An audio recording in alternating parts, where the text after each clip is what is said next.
Hey y'all, welcome to Tammy 2's Vintage. Thanks for tuning into my channel today, and we have a great haul video for you from a couple of trips to my local Goodwill, and I found some awesome things and I'll share those with you right after my intro, so stay tuned.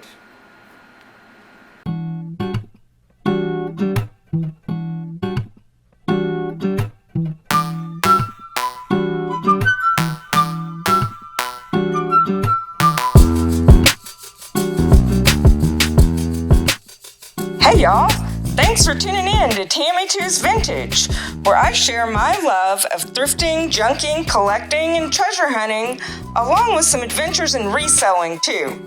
You might even get a glimpse of my crazy life on the side.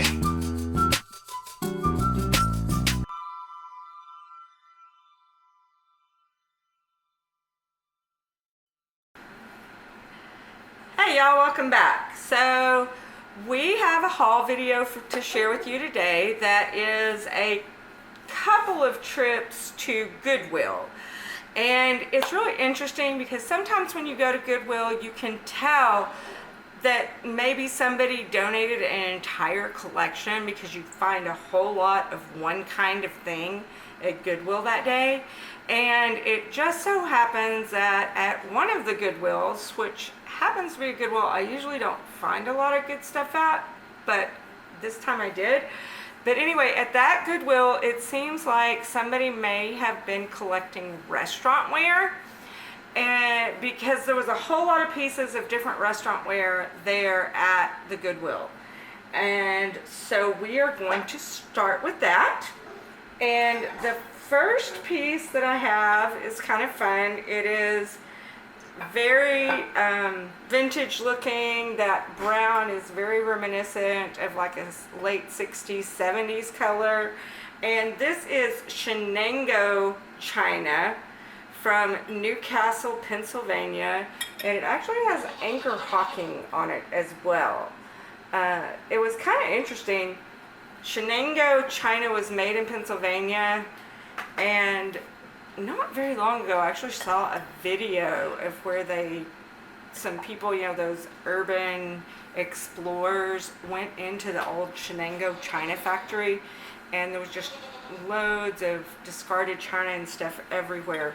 But this is a really nice heavy plate made by Shenango china. It looks like a nice restaurant ware piece.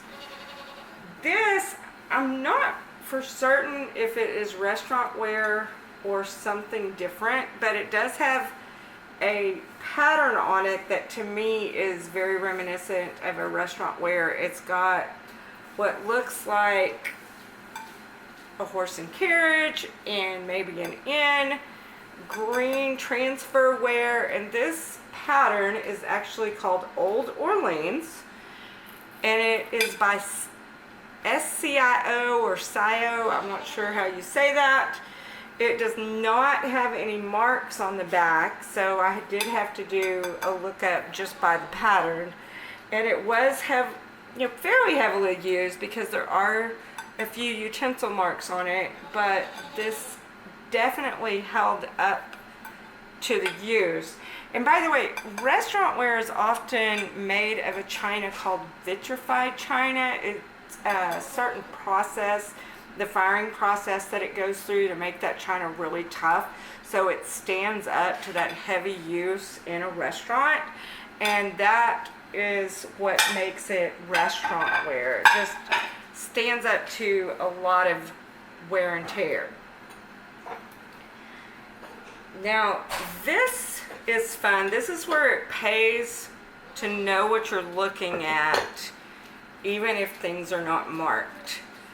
I got a set of 3 bowls and 5 plates, and you can see the bowls are only marked with USA. There are no marks on the back of the plate, and these are actually McCoy. And again, I'm wondering if these are made for restaurant use because they are that really pretty heavyweight. But I love the pink and blue stripe that McCoy did on these. they did a set of mixing bowls that are actually on my wish list for my mixing bowl collection in the pink and blue. So I'm on the lookout for those, but I knew that when I saw these, I'm like, hey, that's McCoy, gotta pick those up. Okay, so this next set is really kind of interesting because it is new. In fact, it is a pattern that is still in production. It is made by Buffalo China, and what's interesting about it is it appears that this set was a salesman sample, possibly, because there's these labels on the back that, if you can see there, it shows that it's Buffalo China. It has an item number. The caprice is the shape of the dish. This line had this scalloped edge, and caprice actually came in a plain ivory with no additional decoration, or this black edging, if you can see that, and also a gold version. And then it also has the label showing what that item number stands for. This one is a saucer that is 5 5/8 inch. And what was interesting about this is there was only single pieces. There was only one of each piece, which again would make sense if it was a salesman sample and not a set that was intended to be used or somebody had used for something. But it does have the buffalo. Let's see, I think I'll take it off one of these other pieces before. It does have that Buffalo China mark underneath the labels. And Buffalo China restaurant ware is actually being produced by Oneida currently. But right there you can see that this is that's got the buffalo mark on it. And the B16 is a date mark. So 16 means that it was produced in 2016, and B, I would have to look it up again. I believe that means February. Some of them use quarters, like quarter yearly marks, so it would mean the second quarter of the year, and some of them use the letters to mean the different months. But these are the pieces that I have. There's 9 different pieces. I have the saucer, the oval platter. This is a 7 7/8 inch oval. The bowls in, let's see, 3 different sizes. I have, this is what's called the fruit bowl, the grape bowl, and a rimmed soup bowl. So you can see that. I haven't cleaned them up much yet. So that's the rimmed soup bowl. And then the plates I got in 4 sizes. And this is like a little bread plate, which is 6 3/4 inches. Maybe a lunch plate, it's a 9-inch plate. A 9 5/8 inch plate. And then a little bit larger, the 10 1/2 inch plate. So anyway, I thought that was kind of fun to see all the different pieces that it came in. And I was curious, so I went online and I actually found the listing of all the different pieces that are available in this style. And I printed it out, and I actually have a list now of all the different sizes that are available in that caprice pattern from Buffalo China by Oneida. So that's kind of an interesting bit of information to go along with it. Okay, I think that takes care of our restaurant ware. And let's see what else we found at the Goodwill, which was kind of fun. One of the things, Fiesta Ware, which is a Homer Laughlin company, is big with a lot of collectors. It's one of the most, in fact, I think it is considered the most popular china out there. A lot of collectors, it's been produced for a very long time. There's the old Fiesta that was produced and then they stopped for a while and then they reissued it.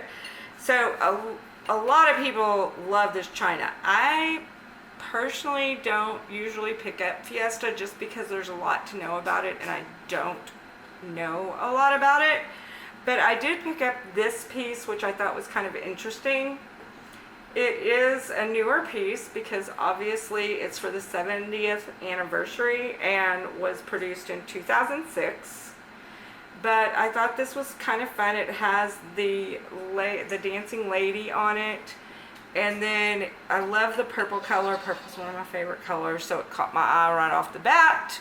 And it also does have the Fiesta logo back stamp there on the back.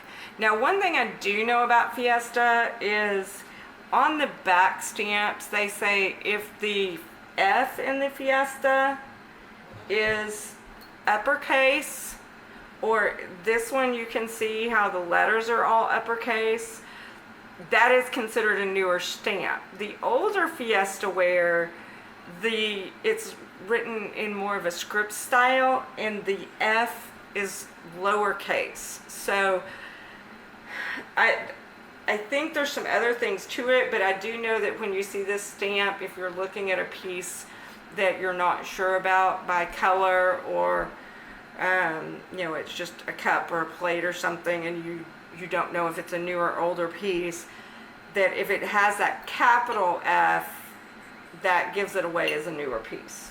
So there's a little bit I do know about Fiesta, not a lot. This is a fun piece, and it's kind of interesting because another YouTuber that I follow, they had just picked up one of these exactly like this. They had found it, and he was really excited about it. That's Andrew over on Crazy Lamp Lady's channel, and he had been out thrifting without Jocelyn, and he found one of these. And so this is a Braille piece. Some people say that it's an ashtray, and it very well may be. I'm not completely convinced it's an ashtray. It could certainly be used as one because it does have these indentions here, and it has the Braille with the letters around the edges. It may be a tool that was used kind of as a learning thing, as someone was learning Braille. The indentions have this little single dot there that would help somebody orient the dish as they were. What are you doing? We have a sick goat, and the sick goat is in the house right now, and he came to see me, and he's actually licking my elbow. So, hello, Hershey. Yeah. He wanted some attention. But anyway, this is a really neat piece, whether it's an ashtray or something else, because it does have the seeing eye dog there in the middle. It has the alphabet and the Braille alphabet as well.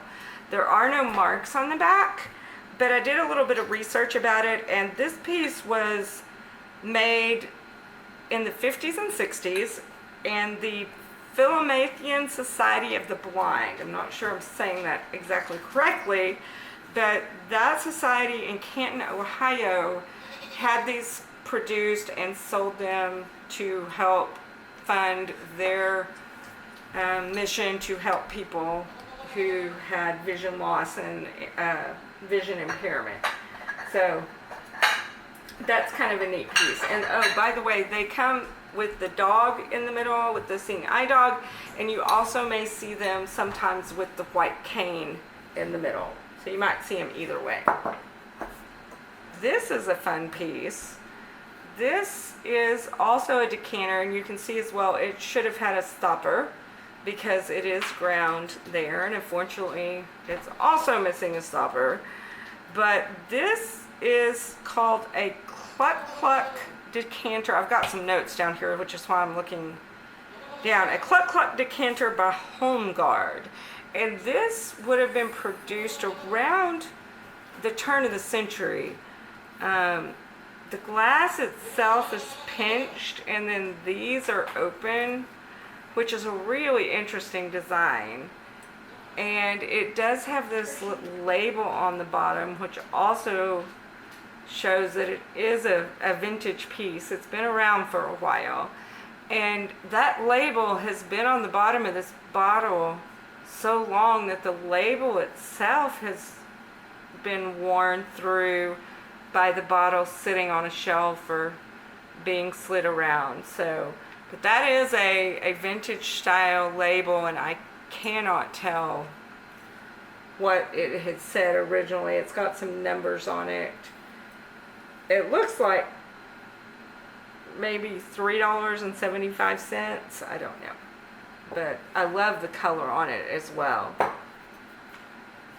Now this is a fun piece. A lot of people avoid milk glass just because it's not worth a lot right now. It doesn't have a very high resale value. I've always loved milk glass because my grandmother had a china cabinet in her very small house.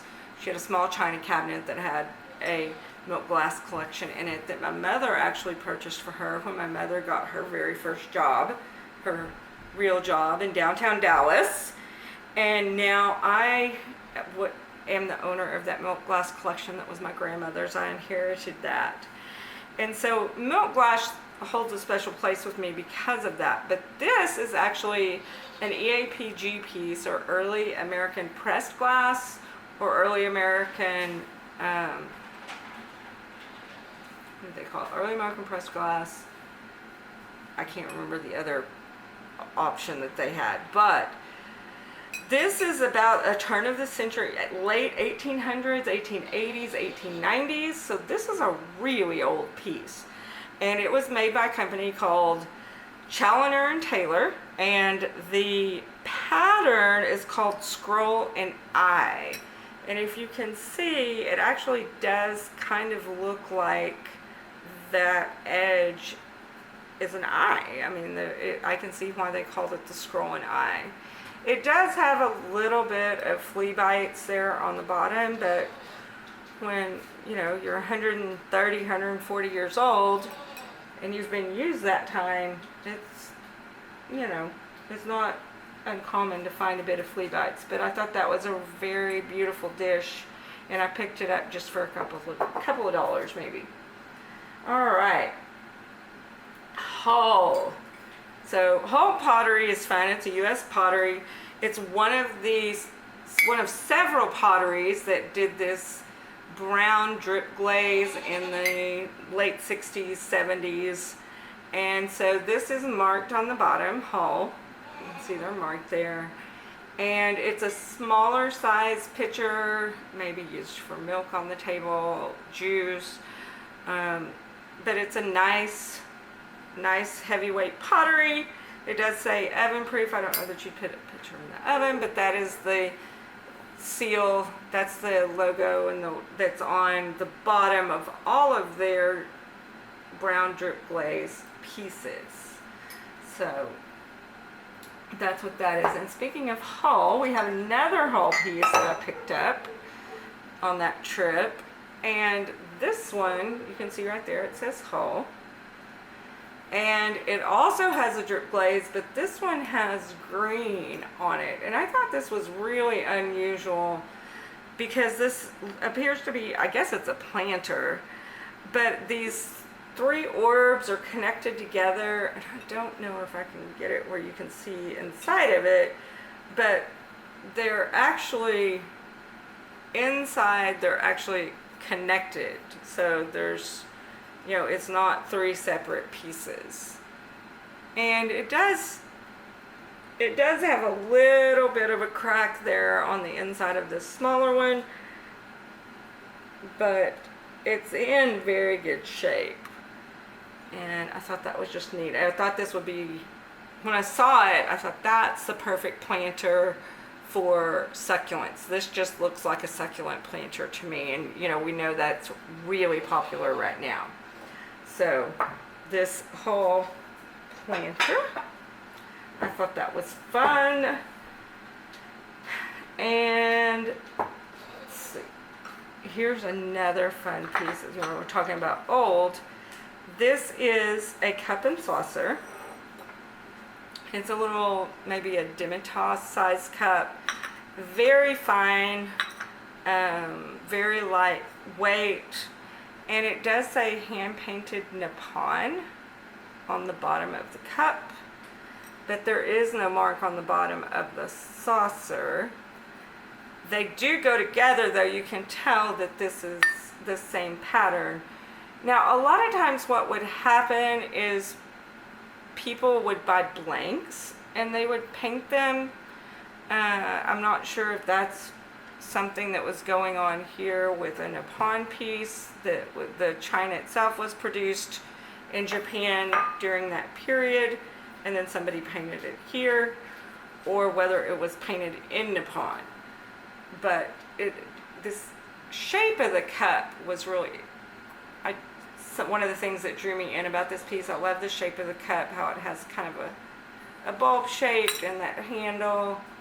And then it also has a smaller painting motif on the back. Thought that was fun. And a lot of times you see roses or other flowers, but daisies like this is not as common, which I also thought was pretty cool. So that's a fun little piece. Let's see what else we got. You know, occasionally I do pick up some more modern pieces if I like them. And so these next two pieces are much more modern, but they're fun. And so if I get them, not very expensive, I'll go ahead and throw them up. But I thought this little coffee cup was a lot of fun. It is a Labrador Retriever, you can see there. And his body is painted on the cup, and then his figural head that sticks out is intended to be your handle for your coffee cup there. And it is hand painted in Thailand, dishwasher and microwave safe. It looks like it's never been used because that original sticker is there on the bottom. And we actually picked up one of these not too long ago that was, I think, a dachshund for a friend of ours that has dachshund, and we gifted that to her. But I found it at the same Goodwill in this same kind of condition, so I don't know if maybe somebody had different ones or if it was just a coincidence or what. Okay, this set was a set of 2 tumblers that I picked up just because I thought the art on them was really fun. You can see, I'll turn it so you can see the art on it. And doing my research, it seems that these did come as a set of 2. So this would be considered a complete set since there's 2. And on the bottom it shows that this was done by a Danish artist whose name is Paul Pava. And it's P-O-U-L, not P-A-U-L, like we spell Paul here in the United States. But he is apparently a very popular Danish artist, and his art is described as being a naive and spontaneous style. And childlike is another term that was used when describing his art. So this was kind of fun. It does have, to me it does kind of look like a child's drawing. But this is Be Friends Beach. And I have seen a couple of different Be Friends online. So apparently this is a beach scene. You can see that it's got sand castles and some starfish. And this up here is supposed to be some friends hanging out at the beach. And these are a set of 2, no chips, cracks. So these are in really good shape. I just thought those were fun, so I picked those up. I'm almost done. Got a couple of other pieces here. Now, I do not know a lot about the metal pieces, but I did like this. It has tulips there in the middle, and I thought the detail on the handles was really nice. It looks like it's got some flowers with some ribbon there on the handles, and just a neat serving piece or trinket dish or dresser piece. And it is marked on the back Rodney Kent, so it does say that it was hand wrought. So this is by Rodney Kent, which was a name I recognized as a designer that does some other pieces as well. So I went ahead and grabbed that, and I'm going to use it as an educational experience to learn more about the aluminum pieces. So this last set that I got, this was fun because as I was walking around Goodwill, they were stocking the shelves, and these were coming out just as I was walking down the glassware aisle.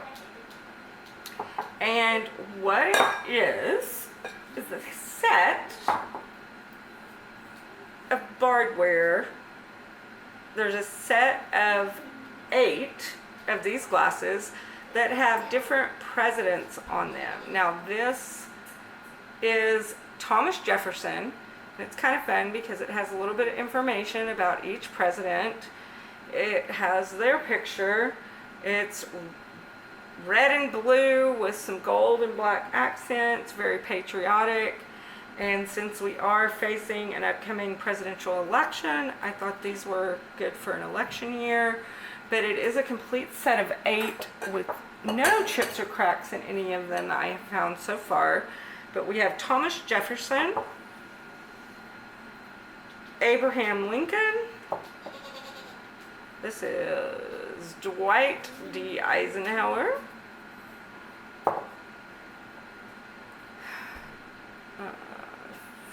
FDR, Franklin D. Roosevelt, Andrew Jackson,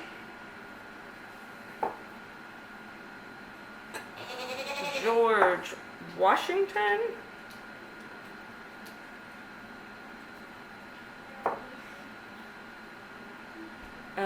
Ulysses S. Grant, and JFK, John F. Kennedy. So these do have a copyright mark from 1971. There is a signature there as to the manufacturer, which I have not been able to decipher adequately enough to find who that actually is at the moment. But those 8 glasses with all the presidents I thought were lots of fun, and I was able to grab them just as they hit the shelf, and so that was pretty cool. And they're in great shape. There is one, I think it's Lincoln. The red on Lincoln is faded just a little bit, and I can't tell if it's dishwasher damage or if it is actually just the way it was made, if it was a flaw when it was made, that red turned out a little bit lighter than the other ones.